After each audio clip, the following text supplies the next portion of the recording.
I'm Whitney. I'm Mindy. And I'm Deb. We're three best friends who love nerdy things. Well, some people think we're nerdy, but we think we're pretty awesome. This is our nerdiest thing.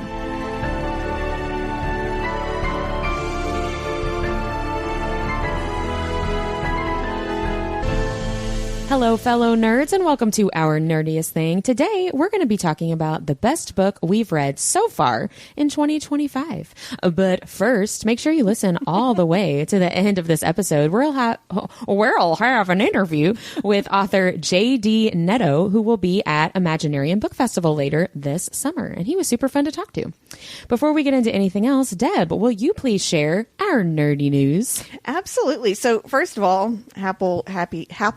You've started it. Apple. Happy April Fool's Day. That's why I messed up, because that was my trick. Just kidding. So I don't work in an office anymore, but I used to mess with people, and I'm really missing it. Aww. And so I should have messed with you guys, and I didn't come up with anything in time. I'm not creative enough for that. Yeah. I put a sign on our copier once that said voice controlled, like you have to yell your prompts. Oh my gosh. Like two people. I was going to say, I bet more than one person did it. That's awesome. That's pretty good. Okay, so there's a lot of awesome books releasing this week, and we just want to share our recs with you all. So the first one that I want to chat about is Faithbreaker by Hannah Kaner. This book is the finale in the Fallen Gods trilogy, so I don't want to get too spoilerly, but I do know that there's going to be like an epic mortal and gods battle to like finish out the series. They're going to be like, no, you're dead. And you're going to be like, no, you're dead. It's going to be good. Those are really good books. The next author... You should do the audiobook for that. I should. No, you're dead. No, you're dead. Pew, pew, pew, pew. Shwink. Like that. Shwing. I am a cheap hourly rate if anyone wants to hire me. The next author I want to talk about, she actually used to be a literary agent, which I think is kind of cool. And she wrote a debut vampire fantasy titled Where the Shadows Meet. This book is by Patrice Caldwell and is set in the aftermath of a war between vampires, humans, and the gods that created them. Oh. Yeah, which sounds super duper fun. Because, I mean, in a lot of lore, like Lucifer created vampires, not gods, right? Yeah. So I'm really interested in that. Next, we have The Sirens by Amelia Hart. This is a story of sisters that are separated by hundreds of years, but it's a dual timeline. So one's set in 1800 and one is set in 2019. The tale from the 1800s is about two women who start to notice like these really weird, unexplainable changes in their bodies while they're aboard a ship. They're actually on a convict ship being taken to prison, and they start having all these weird bodily changes because they're sirens. Oh. Yeah. The 2019 sister wakes up while she's trying to strangle her ex. Oh. Her sister goes missing, and as she's looking through all this, she finds that there's a lot of tales of missing men off of this coast. Yeah. That's the author that wrote Wayward, isn't it? It is. I'm excited for this. Yeah. It's going to be really good, I think. A lot of like feminist rage. I It sounds very like excited about that. I've never heard of a story like that before. Yeah, I like books like that. Whitney, or Mindy, I think you'll be excited about this one. Abby Jimenez has a new book dropping today titled Say You'll Remember Me. I saw that one coming up. Yeah, which is a Taylor Swift song, which now I can't get it out of my head. I mean, it's a lyric. Yeah. Yeah. I don't know her song titles. I'm sorry. Standing in a nice dress. What That's else? how it goes. Say you'll remember me. Oh, I know. Yeah, because I've listened to it a lot Wildest in your car. You know what? You're welcome. So you all know those TikTok videos of like hot vets holding cats? Oh, yes. Okay. Oh, yeah. So apparently this book has one. It's the male main character. And after a one night stand, the female main character is forced to choose her current family needs. There's like a crisis, and she has to choose them over this guy who they had like this amazing first date. She has to like put him in his place, and he really respects that and wants to do better. And of course, they get a second chance together later in the book to rekindle that one amazing night. That sounds really fun. Yeah, I love her. And you all know those Dark Olympus books by Katie Robert that we've been reading over the last couple years. Today, book 8 comes out. wow. Titled Sweet Obsession. This novel is about Icarus and Poseidon, an enemies to lovers forbidden romance. Oh. I mean, count me in. I'm here for it. Whatever you want, Katie Robert. Yeah. You do have to kind of have read the other books, though, because she does build a world around her gods. We also have book 3 in the Little Thieves series by Margaret Owens hitting the shelves today. It's titled Holy Terrors, and this narrative continues the story of Vanya Schmidt. She's the one that bucks the law and order to help the desperate and haunt the corrupt all across the empire. And I, again, on trilogies and stuff, I don't like to give further synopsis because a lot of times it's spoilerly. So I'm going to just keep it at that. And last but not least, Olivier Blake, who penned the Atlas Six, is releasing a new work today called Gifted and Talented. And it's about a brilliant CEO and so-called father of modern technology. He dies, and his 3 telepathically and electrokinetically gifted children are fighting for the throne of his company empire. Ooh. Oh, wow. And of course, they all have really, really bad, dirty secrets. Yeah, which makes it fun. Yeah. So her books are very intellectual, so I think that'll be really fun to see how these gifted children are fighting for like this very modern day throne. Yeah. Kind of. It sounds very much like what is his name? John Mars. Who he writes a lot of like AI driven stuff and technology driven. Oh yeah, where it's like taking over. Yeah. Which is it's really cool. If you've never read any of his stuff, it's great. But that seems along that vein. Yeah. That sounds really fun. So yeah, there's a lot coming out today. Yeah, lots to add to the TBR. And that's no joke. Well, Mindy gets to drink for the first time in a while. So she's like, and I ain't even joking. Well, Mindy, why don't you lead us into our nerdy and dirty and tell us what you're reading? I am reading actually a really, really great book. And this one's honestly in the running for me for my favorite book of the year so far. Ooh. Just finished it. So it's called A Madness Unmade by E.K. Larson Bennett. And it's an arc that I got. It's so unique. It's YA, but it's very intellectual. The main character is 18, and she's just started coming into some powers that she knows nothing about because her father died when she was 13, and he was the guardian of this place called the Underhallow, and it's a sanctuary for ghosts who aren't ready to cross over yet. So Laurel, that's the FMC. She's the only living resident there, but she can talk to the ghosts, which is part of her magic, and she's coming into this, but someone's sending her dead moths to the house. She's trying to figure out the meaning of it all while trying to learn about what she's supposed to do as this guardian of this place. The ghost characters are super quirky and fun, and the whole story is like riddled with some mysteries. So it's just a really, really good read and something different. Yeah. And what was the title again? It's called A Madness Unmade by E.K. Larson Bennett. Yeah, and you said in your review it had some like Alice in Wonderland vibes. It does. It feels very like just that kind of mystery of Alice in Wonderland. What's going on? Yeah. That's really fun. Well, I'm reading something very different from that. I've been reading the Boston Revs Baseball Club series by Jenny Barra, and that's a spinoff to the Momcom series that Jenny Barra wrote with Brittany Nicole and a couple of other authors as well that focuses on... Shout out to Swati Yummy. Yeah. That's a great series, by the way. It is, yeah. So this is a spinoff that focuses on a couple of those same central main characters, but it really introduces you to a lot more new characters on the baseball team in the Momcom universe. So I really enjoyed all of the books.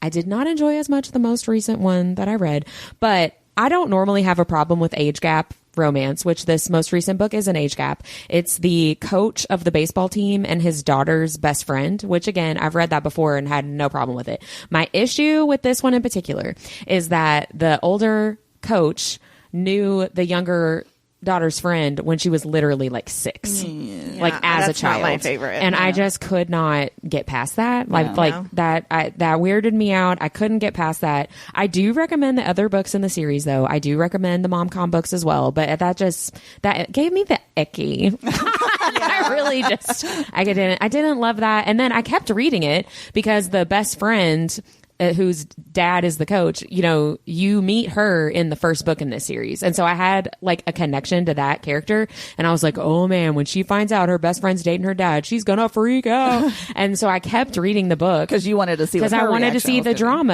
Yeah. And then it was just like a couple of paragraphs and everyone was like, I can see my dad's never been happier. And I was like, oh my gosh. Slap her in the face. Yes. Like, drag it out a little bit, but you know. It's funny. I have to sometimes when I'm reading stuff like that, like disassociate. I was reading a book this week and the girl was 17 and she turns 18. But before she turns 18, they are doing some very adult things, like very kinky things. And I'm like, oh, she's 17. Yeah. I don't like that. My daughter's 17. Yeah, no, I don't like that. I mean, and I felt like that before I had children. I just want everyone to be like of Grown-ups. age Yeah. and consent. Yeah. And like she does consent and she goes to college early. She like graduates early, Yeah. like all that.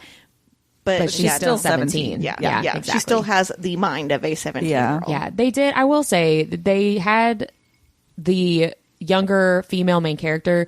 She went off to college when the daughter and the friend graduated high school, and then the coach didn't see her again until she was 26. So Jenny Barra tried to make it like Distance in a little yes, bit. like there's some distance there, and like they were sort of reintroduced both as adults, but that doesn't change the fact that he still knew her as a child. And then I just, for me personally, I just could not. I don't like that. It's your ick. I don't Yeah. like that quick resolution either. And Helena Hunting did something really great in one of her last books. If you want me, it's a dad's best friend and the daughter. Yeah. And it's kind of a weird, like the dad's best friend's like in between their ages. So it's only like a decade age gap, but like they play on the same team together. And what was cool about it is when he finds out, he like goes into this like ballistic. Yeah. And he doesn't even like talk to him and even reconcile with any of them until sort of the end. And in the next book, he's still trying to get over it. As you would be. Yeah, That's exactly. the problem I had Right. with that Like Elsie. their relationship's not back yet. Right. That's the problem I had with that Elsie Silver book we read. Is like she is fucking her brother's best friend and her brother's like, okay. Yeah, I guess it's cool. Yeah, Like, weird, but all right. Yeah, I'm like, you would no, think punch it's- him. I want someone to Yes. get punched. You would think it's weird. You would Well, feel it's so angsty betrayed. up until like, then. Yeah. Yeah. I will say in that book I was reading, she does something really awful to him, and one of his friends slaps her across the face, and it was great. Oh, wow. It was great. She deserved it. We are here for the justice. I don't condone violence in real life, but someone getting punched in the face in a book is awesome. Say, we allow a lot of things in our books we that we would never definitely allow in real That's life. true. Well, Deb, what are you reading? Well, I was lucky enough to get an advance copy of Kate King's new book titled A Thorn in Every Heart, and it just happens to be released today. This modern day Beauty and Beast retelling was like a serious page turner. I read it in 2 days, and I found myself disappointed that I couldn't just like go download book 2. Right? Yeah. I know a lot of authors have done retellings in the last few years, so I'm really hoping this one doesn't get lost in the shuffle of that. Right. Because I think we're feeling like a little bit of retelling fatigue, right? But it was a really, really good book. So, Awesome. and it's set like in much like Bridget Kemmer's A Curse So Dark and Lonely. There's like the real world, the modern world, and then like the cursed world, which I really like. Ooh, I that. love yeah, that. Yeah, I like that too. and how people react in those situations is fun. Yeah. Yeah. Well, Deb, are you watching anything fun? Okay. If you're looking for like campy horror, I highly recommend watching the new Monkey movie. Oh. This movie, if you don't know, is based on Stephen King's book Monkey Shines, which was also a 1988 film adaptation. Oh, wow. They This- did a How Did This Get Made episode about it. Oh, I've got to go listen to that. I have to go listen to that. This movie scared the shit out of me growing up. It is so scary, this monkey is. So, of course, I had to go, like, watch the new one. Sure. It was campy. It was, like, hilariously gory, right? Like, so over the top and just all around fun. Plus, Theo James wears, like, slutty little glasses the whole time. My husband was like, I don't see what people see in Theo James. I said, generally, I don't either, but those glasses. They were working for you. Dawn texted me that she saw you that night. Oh, yeah. I meant to tell you that I did. movies. Yeah. She always does that. She'd be like, so-and-so's here. They were like, that movie scared me. That's what they said. And I was like, well, we've already bought our tickets. It's too late. It's too late for me. Mindy, are you watching anything fun? I watched the Gabby Petito documentary on Netflix. Oh, that's on my Scary. list. That's way And- scarier than Monkey Shines. yeah. It honestly, like, I knew a little bit about it. Yeah. But Molly was like, you have to watch this. I'll watch it with you. So like, me laying on the couch for a couple weeks, I was like, sure. But there's some shady stuff surrounding this whole story. Like the fiance's parents, like I just didn't realize how much was going on there. And I don't want to give a whole lot away because it's how much cover up they were trying to do. Yeah, just how like they just basically just holed up in their house. Like they weren't saying anything. Yeah. And then there was a lot of like questionable things with the police too. Like there always are in cases like this. Yeah, it was very, very interesting. That's usually the thing that I find the most compelling about true crime stuff is the police, like, and how they handle things. Yeah, right? Like how they should have handled in these. Yeah. Well, there's this whole thing of the body camera where it's a female officer and a male officer, and they're talking about like he was acting weird, but like he looked like he was the victim because somebody called 911, right? And they had like gotten a slap fight or something. Yeah. Somebody called 911. And so when they she was saying she hit him, but then she had bruises. It was very like shady, right? And the guy was like to the girl said something like, should we just write it up or what? We could do this. We could write it up and it'll take forever, blah, blah, blah, or we can just like give him a warning or whatever. And the woman was like trying to tell him that like, I'd rather do too much and be wrong than do too little. And he still didn't write it up. Yeah. Well, because they're like, it's an overreaction. It's a domestic disturbance, right? It was really, really odd. Yeah, I don't know. I read a lot about that case as it was unfolding. I'm not sure I ever want to watch that because it's like really scary what happened to her. Mm-hmm. Yeah. Yeah. And a little too real life. He's creepy. And there's a lot of like, because she was vlogging it. And, so there's a lot of video. Next Tuesday, we're talking about nonfiction stuff. And I pretty much came to the conclusion that I don't even read things based off true stories. This shit I read to disassociate. But that's, right? It's too real. All my books are fantasy, sci-fi, or horror. Yeah. With some romance mixed in. I'm disassociating hardcore lately, too. Yeah. Which brings me to what I've been watching. Robbie and I have been watching the final season of Cobra Kai on Netflix. Cobra Kai never come dies. out, or are you catching up? The second half of the final season came out sort of recently. I don't think it was like super recently, but we just haven't been on top of it. So I will say we have really been enjoying watching Cobra Kai the last few years. I do recommend the final season if you've been watching the show. But for me, Robbie liked it a little bit better than I did. I felt like it was a little overly corny, like way more than the other seasons felt to me. Robbie was like, no, this is exactly how it's been the whole time. Like, where have you been? But I really, really love Johnny. He's my favorite character. I did feel satisfied with his story arc generally, but there were some moments where I did laugh out loud, like that weren't supposed to be funny, but just cheesy writing and stuff. And I was like, okay, this is a little too much, you guys. But they have really great fight sequences, really good choreography. Someone gets slapped in the face. Yeah. I mean, there's some crazy stuff that happens in some of these fight sequences, but it's been really fun. I enjoyed. It's a fun show.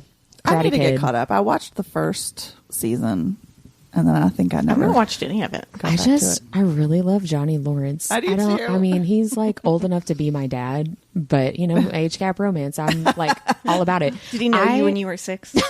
No, luckily no. I don't know. I think he is so handsome, and Robbie is like, what? And I think maybe other people would be like, what? I really like him a lot. You've got a type. You like the daddy type. I really do. Your dad or mine. Yeah, he's no Pedro Pascal, but I do like him a lot. But it's been really fun. I don't know. Pedro Pascal saying the other day that he likes to be submissive. I was like, all right, maybe he's a little hot. I mean, I've watched that clip a lot. I've seen it multiple times. The whole thing because he has a trans sister, right? Mm-hmm. And when people were commenting and someone's like, this is an unfollow for me. I thought you were cool. And he wrote, no. And then like the fingernail painting emoji. And he's like, see ya. Like, I don't fucking care. I love him. He just seems like a good guy. He is. Yeah. And that's why he's hot. Well, let's move into what we're listening to, because I actually have been listening to a few audiobooks lately. Which ones? I'm excited. So this most recent one, I listened to Ina Garten's memoir that she narrates herself. Be ready when the luck happens. So I used to watch Barefoot Contessa on the Food Network like all the time. And that's what makes you make your own vanilla every year? Exactly. Yeah. Yes. It's just so easy. If you don't have the blood of a virgin, just buy some at the store. Buy some at store-bought is fine. Yeah. I really loved watching her, and listening to her narrate her own memoir was really fun. She was born, admittedly, into a ton of privilege, which was like talking about her upbringing. She had a rough upbringing in kind of an emotional way with her parents, but they were extremely wealthy and she had a lot of privilege. But it was still fun to hear how she built a humongous empire from where she started, because she has still like grown. It's unbelievable what she has done. But I really enjoyed listening to it. If you used to watch the Food Network like me, I highly recommend it. It was fun. I'm not sure I learned any life lessons from her, but other than, cook good food and enjoy eating it. Yeah. Which I think is great. So that's a really good life lesson. Yeah. I've always said that I feel like picky eaters are missing out on the entire world. 100%. I live with 3 of them. 2 of them. I was going to say, I live with 3 of them. I birthed 2 of them, and they're missing out in the world. I had a couple of those, and I just sent them away and birthed some more. I'm Traded just them in. kidding. I'm just kidding. What have you guys been listening to? I am listening to Lights Out by Nevessa Allen. And this is a book that I'd read because everybody was saying I love the audio. that everybody loved it. And I read like a physical copy of it, an ebook or whatever. And I didn't love it like I wanted to. And so everybody's like, oh, you have to listen to it. So now I'm listening to it. And 100% I like it better. Jacob Morgan narrating this book took it up like 5 notches. Yeah. Because he's an actor. He started out as an actor. It's a great audio book. He's not just a narrator reading stuff. His delivery is perfect, very sexy. And just I like all his different voices. He brings out the golden retriever really well in Josh. Yeah. But he also does all the other, he has a different voice for and he everybody. doesn't make the girl sound stupid. Yes. Yeah. Agree. Yeah. That is my biggest pet peeve. He's a panty dropper narrator, and it's what I've heard. I heard from a friend. My friend told me that. Speaking of narrators, I just finished The Deep End by Allie Hazelwood, and it was really great. Of course, it's about a woman in STEM and her kink, but it wouldn't be a Allie Hazelwood book without those 2 things. Just like when we read Wreck the Halls last year, though, I think I'm a little desensitized because I was like, your kink's kind of light, honey. Edging? Although I think if you believe that like Fourth Wing or Coho are heavy smut, and if you do, that's okay. This book might make you clutch your pearls a little bit. I mean, yeah, it's all about dominance and things like that. Oh no, very what's the word? Consensual dominance. Yeah. My only complaint, talking about narrators, is the male main character is from Sweden, and the narrator made him sound like Gru from Despicable Me. Not like the whole time, but when his voice would get low. It's like, oh, that is not sexy. I immediately thought of the Swedish Chef. Yes, I did too. Yeah. And he's like tall and super muscular and all tatted up, and he's an Olympic swimmer. But like, just because they're from a different country doesn't mean they would sound stupid. Right. You know what I mean? It made him sound like he was stupid in America when he's supposed to be like very fluent in English. Right. And I really did not enjoy that. It took me out of the story a little bit. I hate when that happens. But it was a good book. Everybody should read it. Because I was like, really another, like we're hopping on another sports romance, but it's an Olympic swimmer and an Olympic diver, and like they're in college, and it was good. Good Allie Hazelwood. Oh, I book. get it. Deep End. I get it now. Well, I thought it was sexual. Well, I guess it got is. deep in her end too. I don't remember if there's backdoor stuff in that book or not. There probably is. Maybe it's just the front end, not the back end. Not the tight end. Yeah, not the tight end. Exactly. Oh, man. Well, that brings us to our nerdiest topic for today, the best book we've read so far in 2025. So I have 4. I'm just kidding. I'm kidding. We're basically doing a convince you to read, right? And it's the beginning of April. We've not done a Tuesday episode like this for a few months now. Yeah. So we've had a lot of reading to choose from. So do one of you guys want to go first with what your best book is? I can go first. Mine, I want to read you the synopsis of the book, and then I'll give you the title and tell you why I loved it so much. So this is like the official synopsis. It has been 27 long years since the last sunrise. For nearly 3 decades, vampires have waged war against humanity, building their eternal empire even as they tear down our own. Now only a few tiny sparks of light endure in a sea of darkness. Gabriel de Leon is a silver saint, a member of a holy brotherhood dedicated to defending the realm and church from the creatures of the night, aka vampires, right? But even the Silver Order could not stem the tide once daylight failed us, and now only Gabriel remains of the Silversmiths. Imprisoned by the very monsters he vowed to destroy, the last Silver Saint is forced to tell his story. A story of legendary battles and forbidden love, of faith lost and friendships won, of the wars of blood and the Forever King and the quest for humanity's last remaining hope.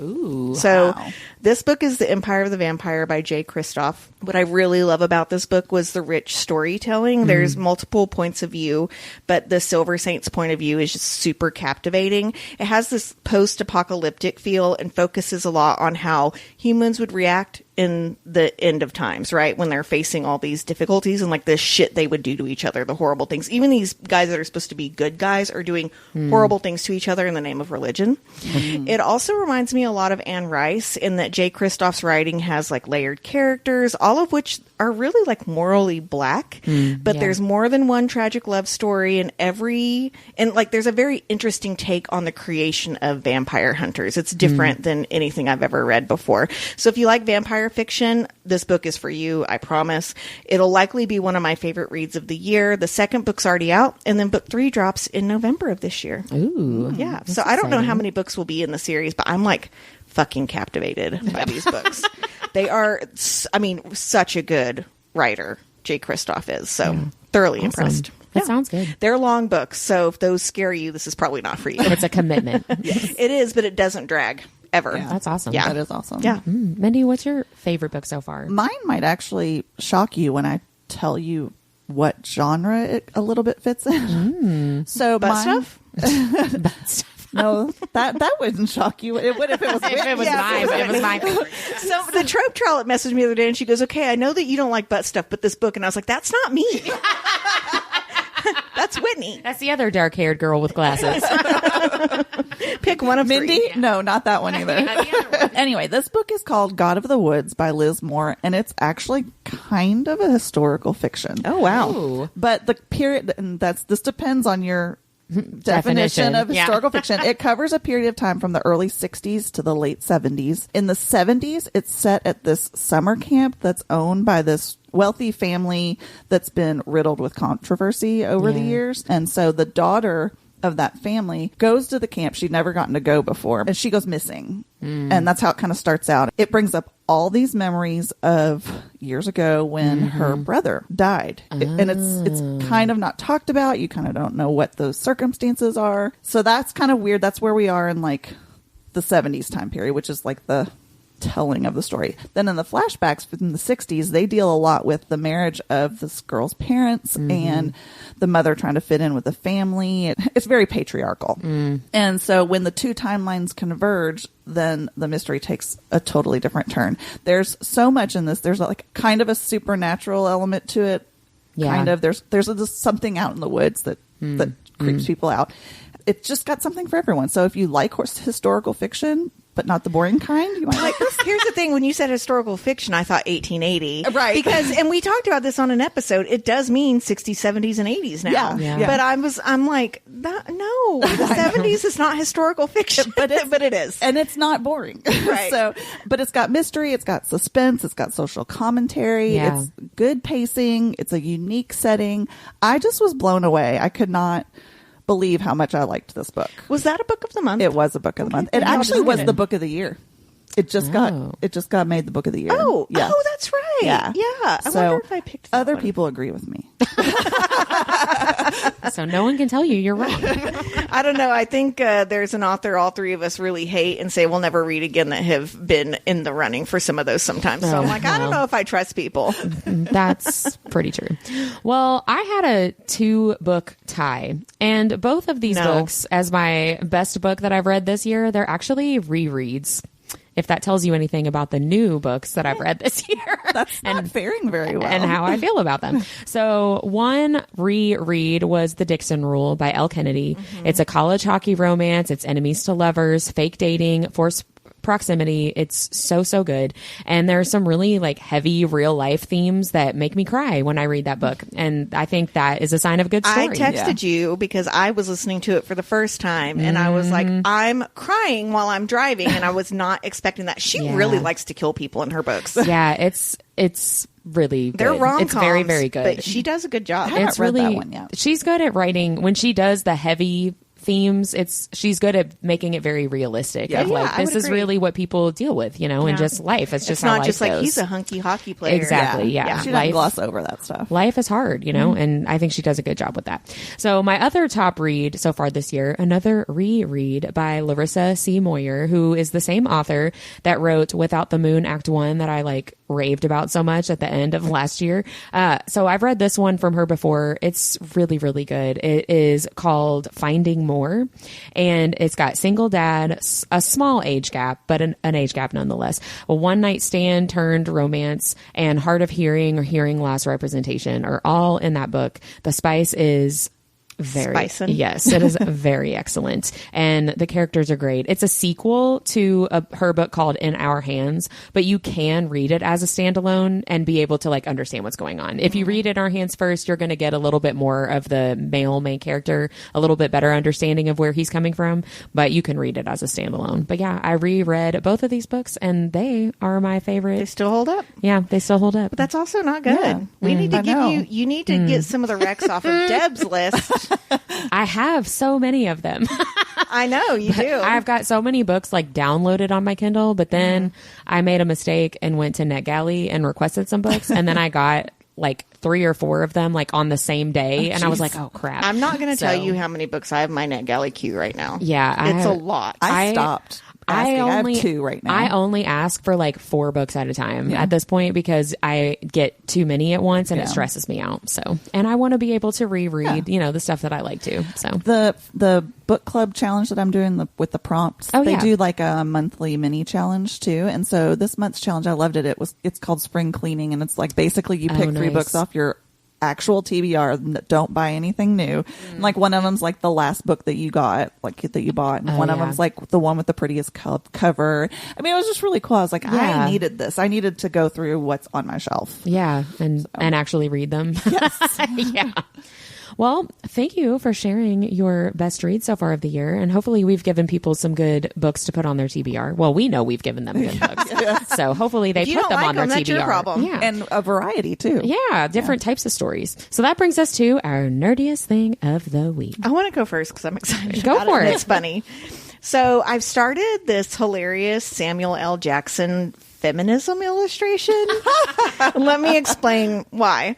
Someone recently did like some movie math and figured out that Samuel L. Jackson has made at least $1 million just from saying the word fuck. So they essentially did like how much he gets paid per movie, how many words he said, how many times out of that he said fuck, and then did the math. Oh my So God. over $1 million has been made just from the F word for Samuel L. Jackson. So Good for him. I know. He's like living my best life. Between my love of this stat and my anger about women's rights currently, I started there's too many motherfucking white men in the motherfucking government sketch.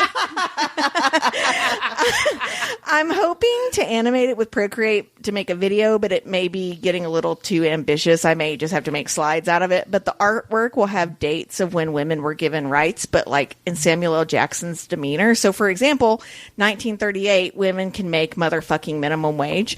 And 1993, mothers can take motherfucking leave without losing their job. Wow.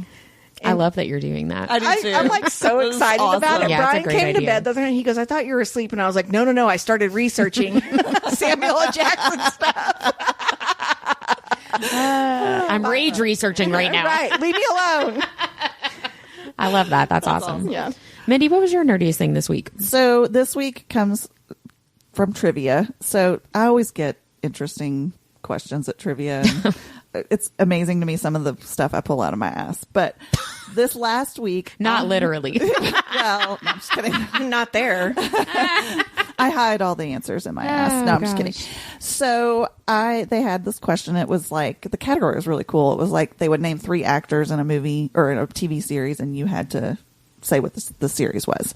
And so they throw out these, or no, it was characters. That's what it was. It was the characters in the show. And so they name out the characters, and it's like Nick Andopoulos, Kim Kelly, and I don't remember who the third one was, but it was from Freaks and Geeks, which is one of my very all-time favorite shows. It's totally canceled way too soon. For sure. One season was not enough, but I'm pretty sure I'm the only one in the room that got it. That knew. Yes. Oh. I mean, for popular, I think you and I thought that show was. It's pretty niche. It is very niche. Yeah, I think we just hang out with people that like that kind of comedy. Yeah.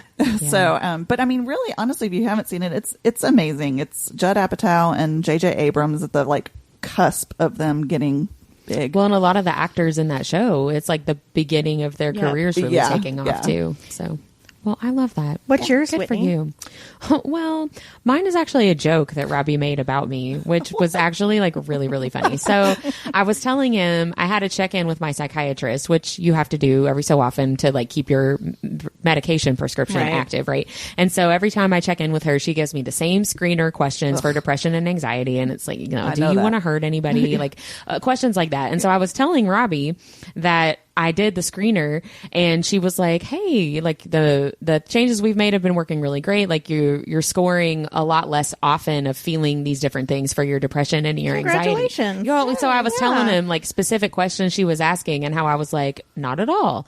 No, I don't feel that at all. And Robbie, when I was telling him about this, he was like, no, but I do talk in an Australian accent. She's a 10, but yeah, okay. I can say no to all these questions. However, and I was like, she didn't ask about that. I know for a fact that we have never talked to my daughter about this, even though Mindy and I give you shit about it all the time.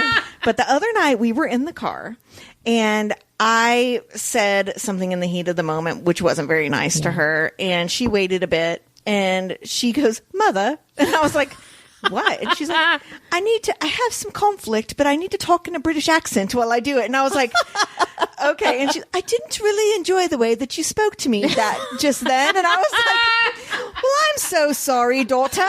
And if I know we have UK listeners, and we're not making fun of you, that's how bad we are at our accents. Your accents are very lovely. But I was like, why? And she goes, it helps me disassociate. It does. Yes. Oh. You're putting on a persona, and it helps you say what you need to say. And they also think added through some humor to the moment, because I did need to apologize to her. I was kind of a bitch, but shocker.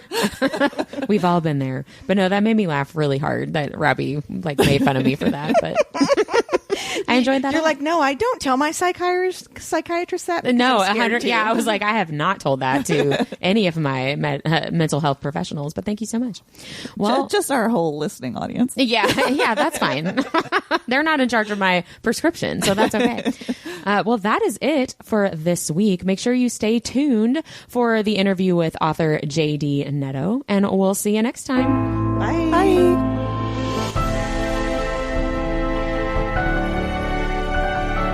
Hello, fellow nerds, and welcome to our Nerdiest Thing. Today, I have a very special guest, author J.D. Netto.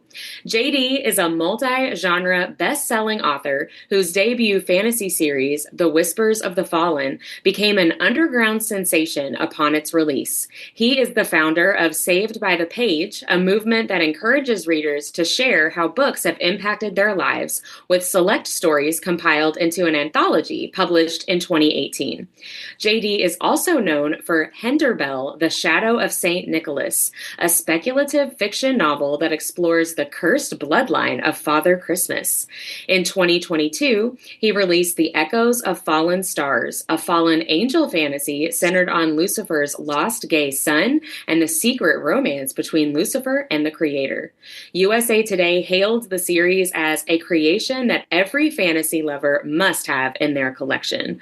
Welcome to the podcast, JD. Thank you so much for being here. Thank you for having me. Thank you so much. Yeah, I'm really excited to talk about your book. Likewise. Thank you.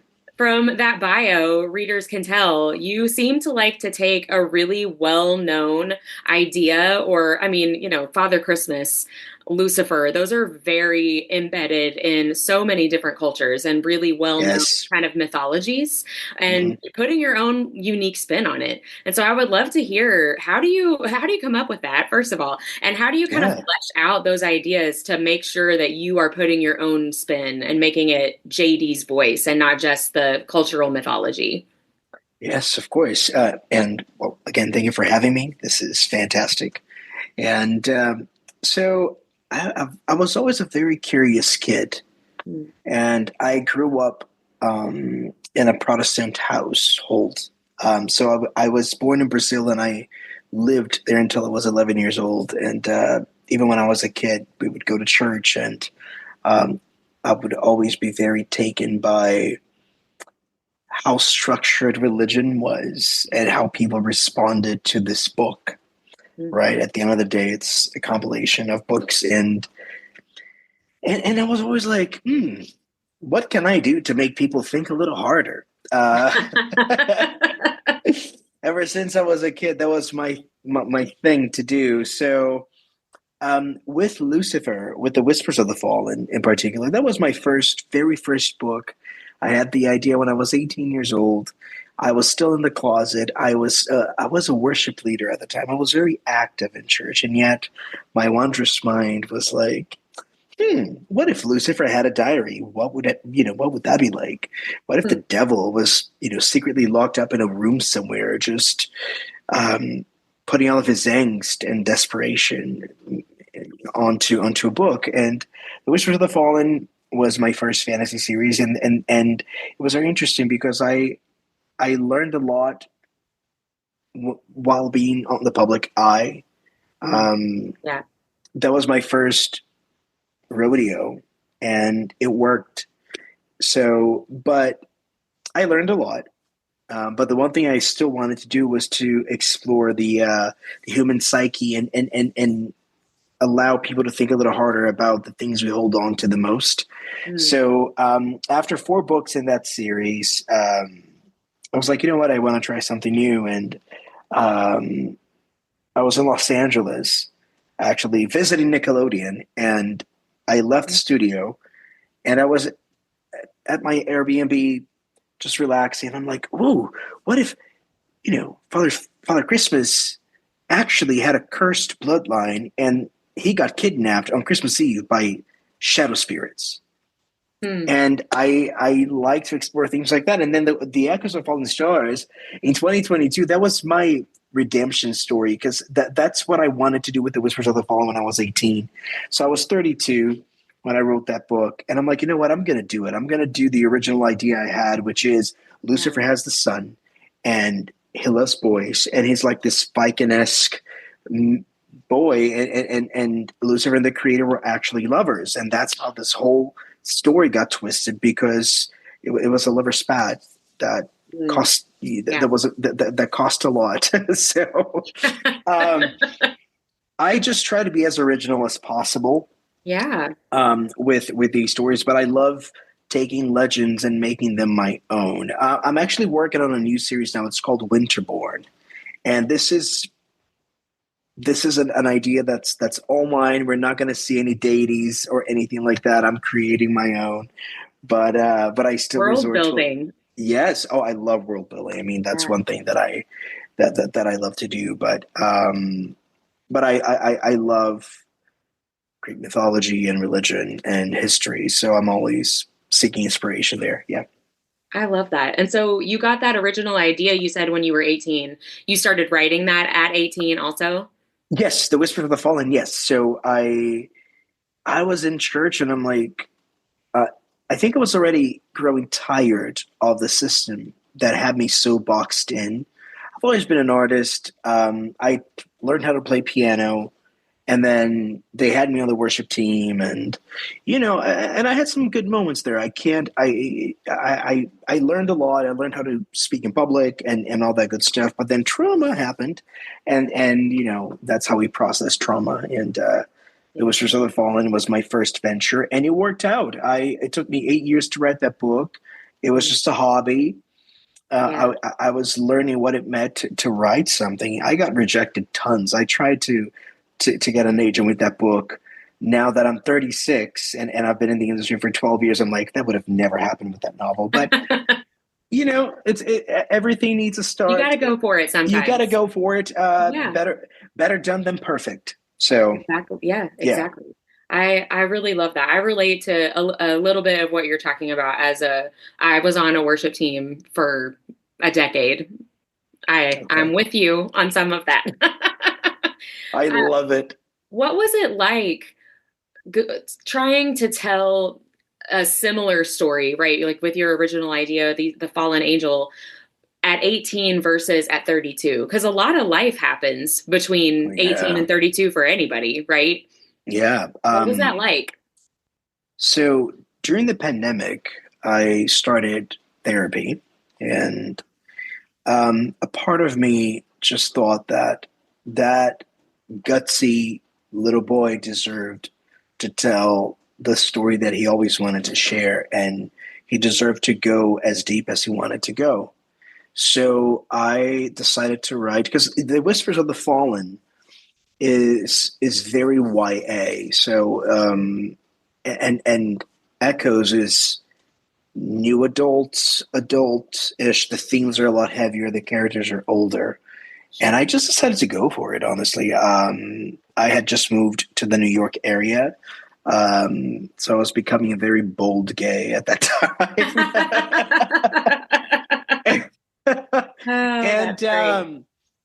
And I'm like, you know what? I'm going to do it. I'm going to do it. Fuck this. Like, can we cuss here? Oh, yes. Okay. You should hear my co-host, Deb. Oh, okay. Because my mug says fuck off. I'm writing and just realized this. So I'm like, oh my God, if we can't. But, yeah. And that's what I did. And then, I resorted to a lot of the scenes that never made it onto that book, because at the time my religious leader kind of sort of told me that, this is not really adequate for, a worship leader, blah, blah, blah. I was going to ask if that was a goodbye letter to your position. Absolutely. And listen, I knew what I was doing, obviously. Yeah. And in all honesty, this was my stance. I don't care if this book does not sell. I need to depart myself from that image, that the notion that I'm so safe and it's so safe with me. It is a safe space with me, of course. But what I mean is he's still the Christian boy who's just going to come back to his old ways at some time. And that's not really the prodigal. Yes, the prodigal, right? Mm-hmm. That narrative. And that's not what I wanted at all. I really, really love that. And that just leads into my next question was going to be, what can readers expect when they pick up Echo of the Fallen Stars? You said heavier themes. It's more adult / new adult. Mm-hmm. But it sounds like too, it's very much a story about searching for self. Yes. So with the Echoes of Fallen Stars, you do have the battles, you do have the spice, you do have the journey, and you do have that tension of, I'm falling in love with my best friend and I don't know how I feel about this. So I really wanted to keep the human element of what it was like being 18 and not really comfortable in your own skin. But then you do have the character defying a system. And that's I think that's the message of these books. I'm actually working on the third one right now. When readers pick up the Echoes of Fallen Stars, they're going to go on a journey where I hope at the end of it, they're like, I should always question everything. And I should always fight for what I feel is right, even if a system has been so established to tell me otherwise, but I should still go for it. It's a very controversial, these are very controversial books. And I knew that going into this, I had my share of hate DMs and family members kind of being like, what the hell are you doing with your life? But this is what we're praying for you, JD. I did hear that. Some people from my past came back because I don't know why they felt entitled to say something, but this is where I stand today. You may not like them, the books, I mean, but you will respect me for what I do, and that's good enough for me. Well, and it sounds like those themes of questioning the status quo, especially questioning what you're told and fighting for what's right. That feels like a very timely lesson, right? It's like a very timely theme that maybe everybody should pick up this book and read it. because at the end of the day, my frustration was always with the notion and the concept that don't question anything in the system, just do it. And I've always been an inquisitive person. When I was doing Bible school, I'd be like, but why do I have to do this? Oh, because this book says so. I'm like, but so does like the Lord of the Rings, and you don't see me, chasing something like that. But it's just where I always stood, and these books were also my way of allowing myself to just do whatever the fuck I wanted with my books and go a little darker. Before those books, I wrote The Broken Miracle, which it's a duology that leans more on romance and drama, and it's adult, and it's inspired by real events. I mean, this pianist, Paul Cardall, he is one of my best friends today, but even when I was younger, I was a fan of his when I was learning piano, so I got to write. I got to spend 3 years with him, and we did an album with David Archuleta and all these guys. But even then, that still felt too safe for me when it comes to storytelling. I love those books, but I'm like, I need something more. Like, it has to be bolder, darker. I just missed the grit and the tension and Well, and you obviously like these darker themes, but you're still kind of dipping your toe in the YA world a little bit because you have a YA novel coming out later in the summer, right? Yeah, you never know what you're going to get with me. It's like you're a well-rounded, fully developed author is what that is. Thank you. I drive my agent crazy. Yeah. So you've got The Other Side of the Ocean. That's a YA novel coming out. What could readers expect from that? Okay. It sounds like a very different type of story than the Fallen Angel story. Yes and no.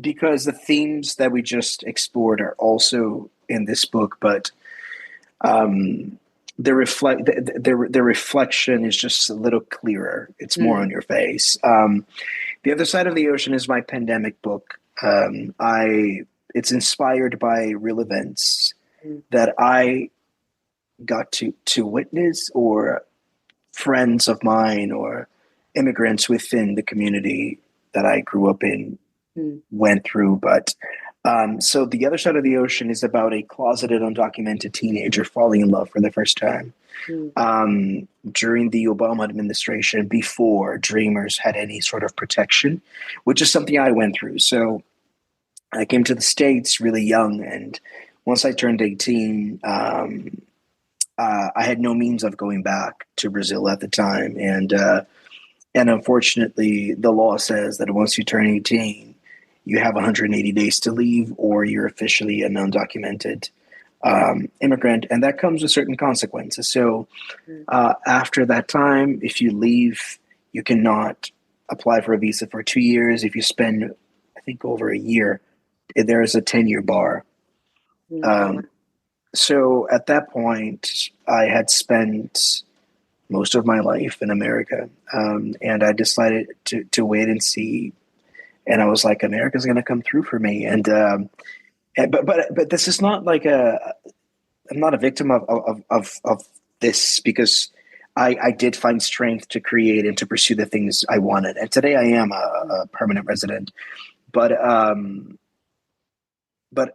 thousands of dreamers out there don't have this opportunity right now. So The Other Side of the Ocean, yes, it's YA. Yes, you're going to laugh, and there are funny moments, but it's still a very real story about what it's like to grow up in an America where you get to dream, but you don't get to fully be or fully achieve what you want. Yeah. It sounds like it's going to make me cry. Listen, I cried a lot writing that book, and my team got to read it. I have a few beta readers already who have read it, and plenty of tears. We just signed the audiobook deal, so I think. Oh, that's great! Congrats. Yeah, thank you. I never thought I would be releasing something like this. Yeah. During this administration, to be honest with you, I even talked to my team about pulling the plug. Maybe I'm like, I don't know if this is a hostile environment where this book will become a target rather than inspiration. And one of my team members at Jabberwocky said, well, it's always a great thing to have a light in this darkness for readers to have and read and explore. So I'm like, you know what? Fuck it. Let's do it. Let's see what happens. So. No, I completely agree with that. I think that's really beautiful. I'm very excited to pre-order. Yes. Read it, to promote it, and to tell thank everybody. you. Thank you. Yes, we're going to have copies at Imaginarium. I'll have a few advanced copies there. So, yeah, I can't wait. Excellent. Well, we'll definitely be at your table for sure. Thank you. And speaking of, we'll see you in person at Imaginarium. Yes. There are so many awesome authors that are going to be there. Is there anybody that you are so excited to either see again or meet for the first time? So, Ben Alderson and Anna Nicole. Wait, Anna Nicole. I'm like, Amber Nicole? Yes. Yeah. You know, you said that and I still knew who you were talking about. Yes. I know. didn't even Amber. Yeah, I know.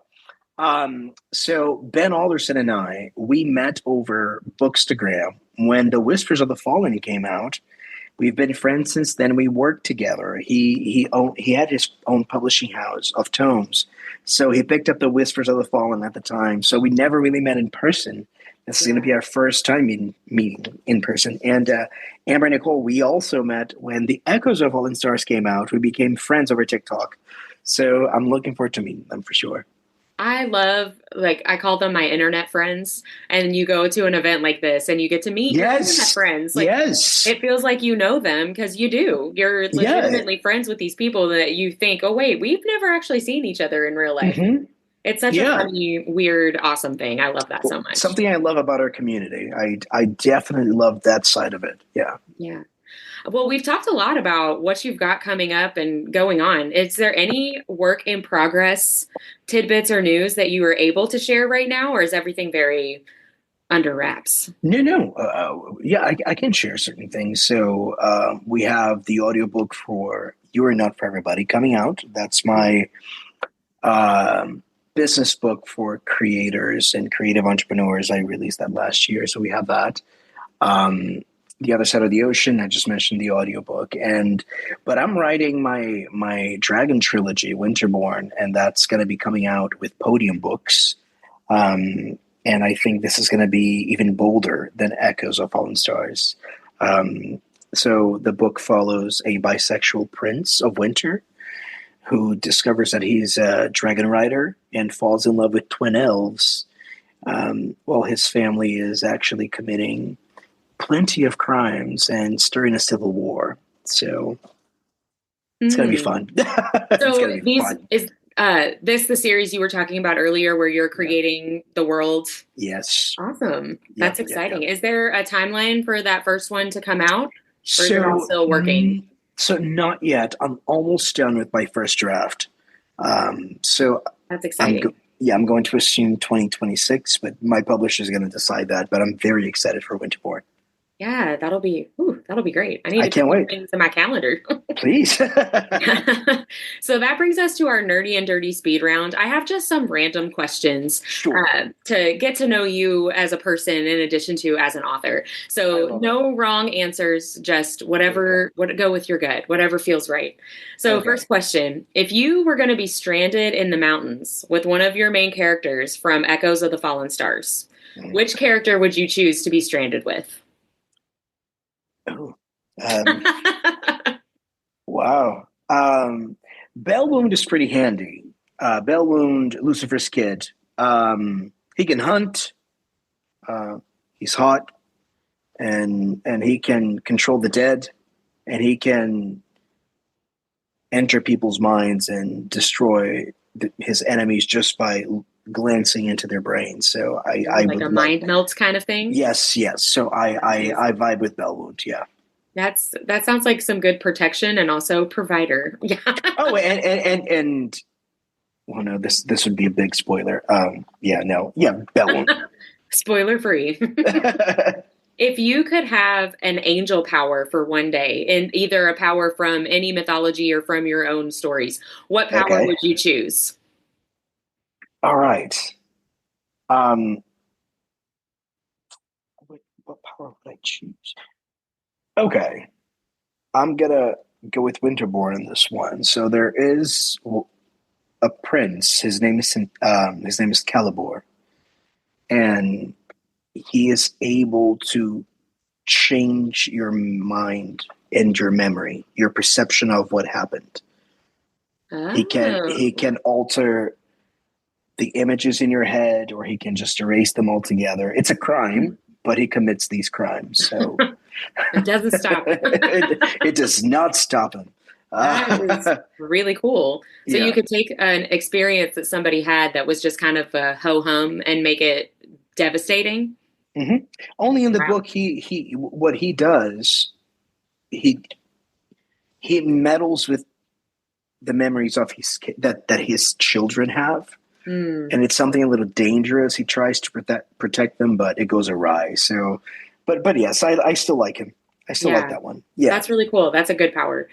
Same question, but for a demon power. A demon power. Okay. Oh my God, this is very dark. I love it. For a demon power, let me think about my bad boys here. Oh, so there's the Skeletor. Her name is Hellstrid. She's not a demon per se. She's a Nephilim, so half demon, half human, right? Mm-hmm. And she can cause pain if she hates somebody just by I hate you, and her hate and rage will make you suffer. Yeah. Oh, wow. So let's say that person is very bitchy, you know? Yeah, like, if looks could kill, but like literally. Literally, yeah. Like, asshole, no. I love that. Yeah. Deb and I both talk a lot about how we both have RBF hardcore. So I feel like that would be a really great power for us. There you go. Yeah. Hellstrid. Yeah. She can be a part of the group. Yeah. Yeah, I love that. What is a personality quirk that you have that might surprise your readers? Okay. I am actually a very bright person, despite all the darkness and all the somber themes that people. You're a ray of sunshine. Yes. Read in my books. Yes, a ray of sunshine. but there's always a storm. I mean, so you get what you get. But I love life. I have a zest for life, and despite all these very heavy themes that I write about or I explore. And this is also in my books. There are moments where you're like, okay, the sun does shine after a storm, so we'll be fine. Yeah. Oh, I love that. What is your favorite thing to do on your day off? My favorite thing to do on my day off. So I love to draw, play piano. My husband and I love to eat, so we just look for restaurants in the area. Go to the gym. Like I'm a quiet gay these days. You like to do stuff. Like you want to be. I do. You want to be active. Do. Yes. I like to be active. So I like running. I like going out. I like going to the city or driving to Massachusetts or some kind of adventure. Not like I'm going to sit on the couch all day. No. No. You like this week, my husband and I were talking, and he's like, "Well, I need to go to Brazil to São Paulo to a convention." I'm like, "Okay, I'll come with." And then in 3 days, we're packing and going. So that's kind of like what we do together. But on my day off, if I'm That's just fun. if I'm like, yeah, I'm just gonna be home. I'm gonna draw. I'm gonna play piano. I'm gonna read. Yeah. That's awesome. I love that. Random question. Would you rather time travel to the past or to the future? In this day and age, that's a tough question. Right? I'm like, how far in the past are we talking? Like, are we talking 2012? However far back you want it. Right. Okay. 2012. Those were the days. No, I right. We just didn't realize it. We just didn't realize it. You know, we had Kesha and Yeah. Till the World Ends by Britney, and then we had Twilight, like Breaking Dawn Part 2, and that's Yes. you know. Okay, I'm gonna let my inner child speak. Let's go back to the Jurassic period so I could see Brachiosaurus. Oh, that's cool. That's cool. I was a dino kid. I read everything on dinosaurs and paleontology. And that was my dream, to move to Montana and be a paleontologist. So. That's cool. Jurassic Park scared me too much, so I was very anti-dinosaur because it scared me. Okay, fair enough. Last speed round question. What is your number one comfort read? My number one comfort read? Okay. Let me think here. Because I keep going back to a few.